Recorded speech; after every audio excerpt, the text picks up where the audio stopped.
Kirui KTN. The country's long-treasured promise of free primary education may be hanging by a thread. Public outrage was witnessed after Treasury CS John Mbadi admitted that the government can no longer fully sustain the program. This as cabinet secretaries scrambled to deflect blame onto shrinking budgets. However, the revelation has peeled back layers of chronic underfunding, abandoned policy pledges, and a sector on the verge of breakdown. Tonight, our reporter Ann Musungu asks the hard question: is free education in Kenya running on borrowed time? We don't have the capacity as at now to finance free primary, free secondary.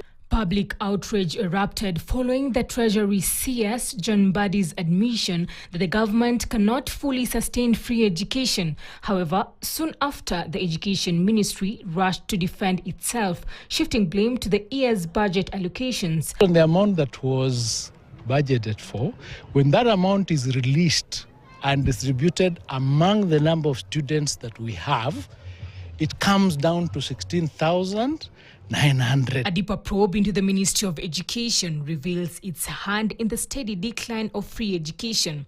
Despite claims, the ministry has consistently shortchanged schools over the past 5 years. While blaming budget cuts, records show chronic underfunding has become the norm, with schools receiving far less than what's been promised.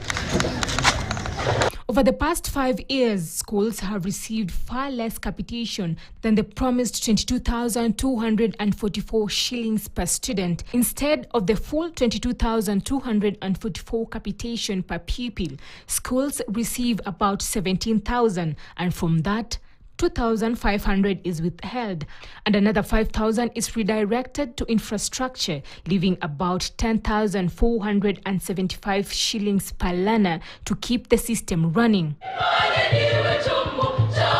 And it gets worse. Although the capitation is supposed to follow a 50-30-20 release formula across 3 terms, funds arrive late, short leaving schools stuck in a financial chokehold. I want to tell you, CS Mbadi, your brother takes to schools 10,000.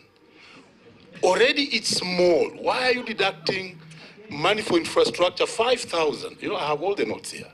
Why are you deducting another 1,750?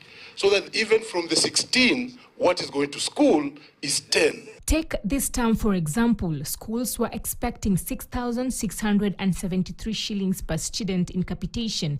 Yet, with just a week left before closure, they have received only 3,471, barely half. Many schools are now drowning in debt, with some forced to close early.